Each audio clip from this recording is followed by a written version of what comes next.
যদিও বাংলাদেশে 27 তারিখের রাতটাকে খুব বেশি গুরুত্বের সাথে পালন করে, কিন্তু আসলে রমজানের শেষ দশকের 5টি বেজর রাতের যে কোনো রাতে কিন্তু কদর হয়ে যেতে পারে।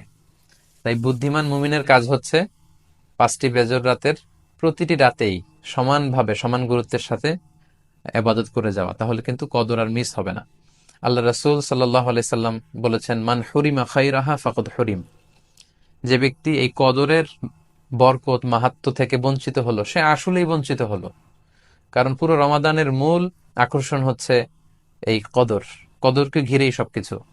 সো এই কদরের বরকত থেকে যারা বঞ্চিত হলো ফাকাদ হুরিম, তারা আসলেই বঞ্চিত। হি ইজ দ্য লুজার, সে আসলেই বঞ্চিত। আমরা বঞ্চিত হতে চাই না, আমরা গেইনার হতে চাই, আমরা বারাকা রহমত হাসিল করে নিতে চাই। আল্লাহ রাসূল সাল্লাল্লাহু আলাইহি ওয়াসাল্লাম ইরশাদ করেছেন, ফালতামিসু ফিল আশরিল আওয়াখিরি মিনাল ভিতর। রমজানের শেষ 10 দিনের মানে শেষ দশকের বেজর রাতগুলোতে কদর তালাশ করো। তার মানে বাংলাদেশে আজকে থেকে শুরু হয়ে গিয়েছে। তার মানে 21-এর রাত, 23-এর রাত, 25-এর রাত, 27-এর রাত এবং 29-এর রাত, এই 5টি বেজর রাত, অড নাইটস গুলো, 5টি রাতের যে কোনো একটি রাতেই কিন্তু কদর হয়ে যেতে পারে। এবং কালামুল্লাহ মাজিদে আল্লাহ তাআলা সূরাতুল কদর নামে একটি সূরাই নাজিল করেছেন, যেখানে আল্লাহ বলছেন, লাইলাতুল কদরি খায়রুম মিন আলফি শাহর। কদরের রাত 1000 মাসের চেয়ে সেরা। 1000 মাসে হয় 83 বছর 4 মাস।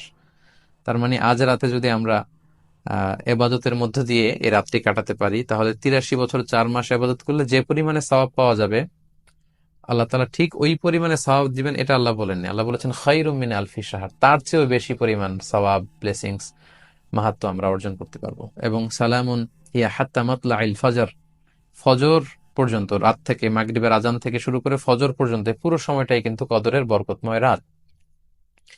এবং যখন কদরের রাত আসতো, আল্লাহ রাসূল সাল্লাল্লাহু আলাইহি ওয়াসাল্লাম এবাদতে খুব বেশি নিমগ্ন হয়ে পড়তেন। সারা বছরের কখনো রাসূল সাল্লাল্লাহু আলাইহি ওয়াসাল্লাম সারা রাত জেগে এবাদতের কোনো নজির পাওয়া যায় না, শুধু কদরের এই রাতগুলো ছাড়া বা রমজানের শেষ 10 দিনের এই সময়টুকুন ছাড়া। হাদিস শরীফে এসেছে, ইযা জা আল আশরা আহিয়াল লাইলা ওয়া আইকাযা আহলা ওয়া জাদ্দা ওয়া শাদ্দাল মিইসার। রমজানের শেষ দশক যখন আসতো, আল্লাহ রাসূল সাল্লাল্লাহু আলাইহি ওয়াসাল্লাম সারা রাত জেগে ইবাদত করতেন, সারা রাত দাঁড়িয়ে দাঁড়িয়ে তিনি ইবাদত করতেন। ওনার ফ্যামিলি মেম্বার্স এর মধ্যে থেকে কেউ ঘুমিয়ে থাকলে তাদেরকে উঠিয়ে দিতেন, এবং তিনি কোমরে গামছা বেঁধে ইবাদতে লেগে পড়তেন। এখানে রূপক অর্থে কোমরে গামছা বেঁধে বোঝানো হচ্ছে মানে ইবাদত করার জন্য তিনি এতই উদগ্রীব হয়ে পড়তেন, কখনো বছরের কোনো সময় এতটা উদগ্রীবতা রাসূল সাল্লাল্লাহু আলাইহি ওয়াসাল্লামের মধ্যে দেখা যেত না। এবং আল্লাহর হাবিব সাল্লাল্লাহু আলাইহি ওয়াসাল্লাম ইরশাদ করেছেন, মান কামা লাইলাতাল কদরি ঈমানান ওয়া ইহতিসাবা গুফিরা লাহু মা তাকদ্দামা মিন যামবি। যে ব্যক্তি এই কদরের রাতে কিয়ামুল লাইল করবে, আল্লাহ তাআলা তার পূর্বের সব গুনাহ মাফ করে দিবে। তাই কদরের রাতে আপনারা বেশি বেশি কিয়াম করুন, দীর্ঘ সময় দাঁড়িয়ে নফল নামাজ পড়ুন, লম্বা সময় দাঁড়িয়ে থাকুন, লম্বা রুকু করুন, লম্বা সিজদা করুন। কারণ বান্দা যখন সিজদায় লুটিয়ে পড়ে, তখন সে আল্লাহর সবচাইতে কাছে চলে যায়। আল্লাহর হাবিব সাল্লাল্লাহু আলাইহি ওয়াসাল্লাম বলেছেন, আকরাবু মা ইয়াকুনুল আবদু মির রাব্বিহি ওয়া হুয়া সাজিদুন ফাআকসিরু ফিহি দুআ। বান্দা যখন সিজদায় লুটিয়ে পড়ে, তখন সে বান্দা আল্লাহ তাআলার সবচাইতে কাছাকাছি চলে যায়, খুব ক্লোজেস্ট হয়ে যায়।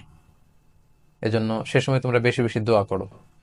তাই লম্বা কিয়াম করুন, কোরআন তেলাওয়াত করুন এবং সেজদায় পড়ে আল্লাহর কাছে দোয়া করুন। আম্মা জান আয়েশা রাদিয়াল্লাহু তাআলা আনহাকে বিষ্ণু ইসা ইসলাম একটা দোয়া শিখিয়েছিলেন এবং বলেছিলেন, আয়েশা, কদরের রাত যদি তুমি পাও, তুমি এই দোয়াটা বেশি বেশি পড়বে। দোয়াটি হচ্ছে, আল্লাহুম্মা ইন্নাকা আফুন তুহিব্বুল আফওয়া ফাআফু আন্নি। এর মানে হচ্ছে, হে আল্লাহ, আপনি ক্ষমাশীল, নিশ্চয়ই আপনি ক্ষমাশীল, আপনি ক্ষমা করাকে আল্লাহ খুব পছন্দ করেন। আল্লাহ এই বরকতের রাতে আপনি আমাকে ক্ষমা করে দেন। তাই এই দোয়াটি যেন আমরা খুব বেশি বেশি করি